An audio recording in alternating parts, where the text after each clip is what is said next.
Hello there. How you doing?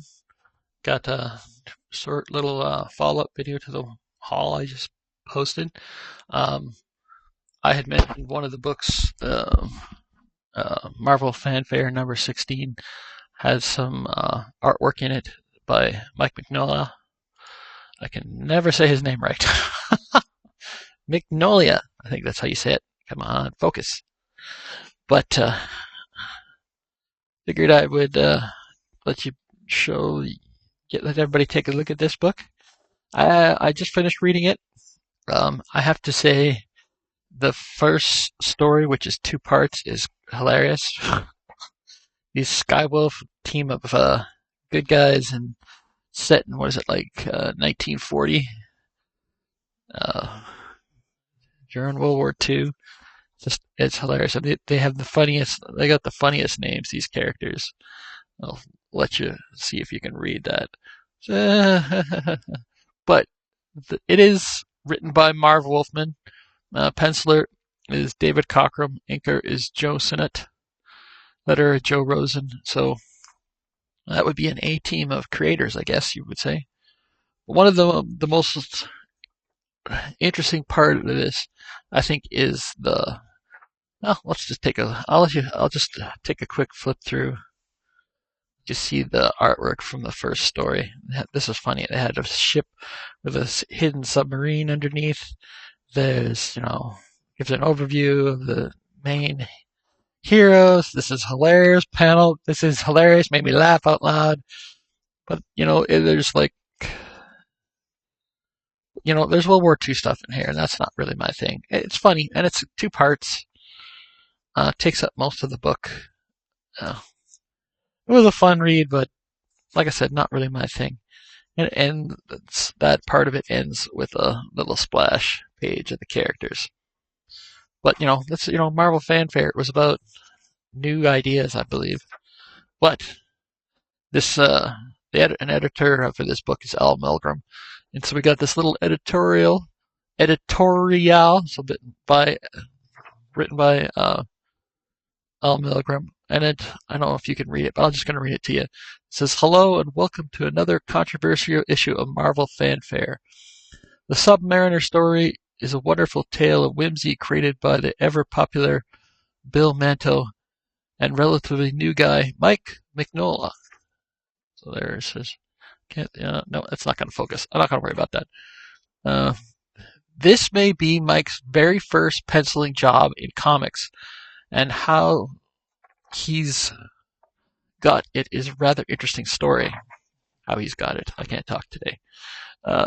Originally, Mike wanted to work exclusively as an inker, and when he showed me his inking samples, I said, as an inker, you make a great penciler. In such a manner, a star is born. And that's not a star is born. I guess that came true. Those of you who follow our letter column know that the use of inventory material is a matter of some debate. Our lead feature of this issue is the oldest job we've yet run in Fanfare. How old? Well, not only is the Skywolf story set in the World War II, but Wolfman and Cockrum actually crafted it then. A feat made all the more astounding by the fact that neither of them was even born yet. Boo! People throwing stuff at it. I knew I'd have to make a hasty exit after that one. So, just a funny little thing to start it out. And the Skywolf story was kind of interesting, but this is the real thing here. We got Prince Namor, the Submariner, a Fable. So you can just tell by looking at that, and it's got writer Bill Mantlo and artist. The artist is Mike Mignola. Can you see his name? Right. Letters by Rick Parker, colors by Ben Sean. I can't say that. Anyway, I'm not going to read this entire thing to you. I just wanted people to be able to see the artwork. And it's interesting. This book is not considered a key on Key Collector, which to me seems strange. If this is actually one of his if this is supposed to be his first, like I said, in this animated editorial, it's like this may be Mike's very first penciling job in comics. It may be. So I don't know. Was it? I guess Mike will only know that, but or Mr. Mignola, or however he wants to be referred to. But I read this story, and they say it's a story of whimsy. It really is. It actually was fun little read. So, and you can just tell. Just look at that. That is so his artwork. That is, and I really like how he drew this story. And basically the story is Namor is taking on a ship full of pirates, and their ship is basically the ship goes down, and they're escaping by boat. But as part of their booty, part of their haul, they've got this captured white horse that they leave to die on the boat on the sinking ship. And Namor says, he doesn't care about the people, but he doesn't believe the horse should die in the water. So he goes to save the horse, but in the process of trying to save the horse, the bad guys wound him, and so he's not strong enough to save the horse by himself. And he calls out, it's like, Father Neptune, hear me. If this steed dies, it is through no fault of its own noble heart, but because Namor's strength has failed him. If there must be a sacrifice to appease the savage storm, then take not this beautiful beast, O Lord of the oceans. Take Namor instead. And look at that artwork. Look at that. It's like he's showing the power of the storm as if it was horses. Very cool. I like that. And the next page we have